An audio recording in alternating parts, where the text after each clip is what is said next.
ছিলেন না। এটা কি যে আমার পরিবার, আমার বাবা ভাই আমাকে অর্থনৈতিকভাবে সর্বোত্তম সহযোগিতা করেছে, সেই কারণে আমি রাজনীতি করতে পেরেছি। তবে বলতে চাই এই 40 বছরে 40% পর্যন্ত দল থেকে এবং রাজনীতি করে অর্জন করার চেষ্টা করি নাই।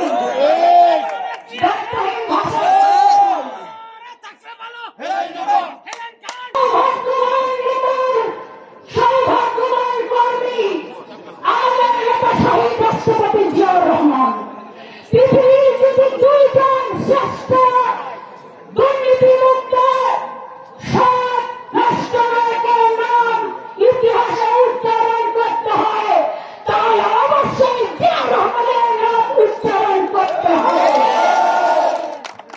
আমরা হচ্ছি সেই সৌভাগ্যবান নেত্রী, বিএনপির চেয়ারপারসন দেশনেত্রী বেগম খালেদা জিয়ার একনিষ্ঠ কর্মী।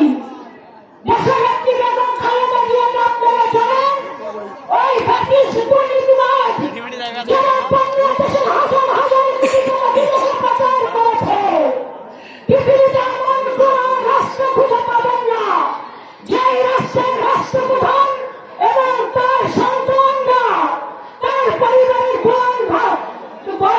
বোনের সন্তানরা যেভাবে বাংলাদেশের টাকা লুটপাট করে বিদেশে নিয়ে আরাম আয়েশ করার জন্য শত শত বাড়ি গাড়ি করেছে, পৃথিবীতে এমন উদাহরণ আর খুঁজে পাবেন না।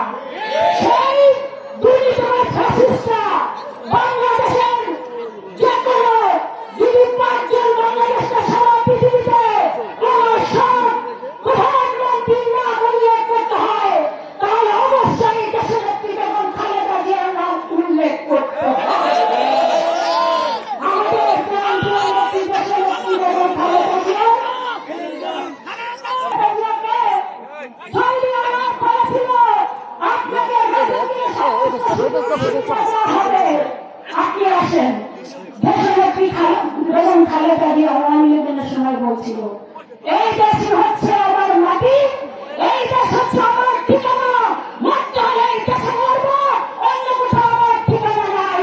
আরেকজন নেত্রী দেখেন, এই দেশ শাসন করেছে, বাংলাদেশের মানুষ অত্যাচার করেছে, নির্যাতন করেছে, গুম করেছে, খুন করেছে, অনাগর সৃষ্টি করেছে, আর যখনই বিপদ দেখেছে লেজ গুটিয়ে পালিয়ে গিয়েছে।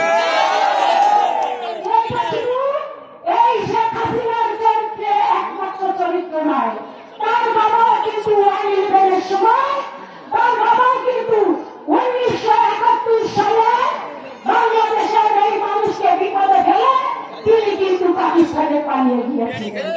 আর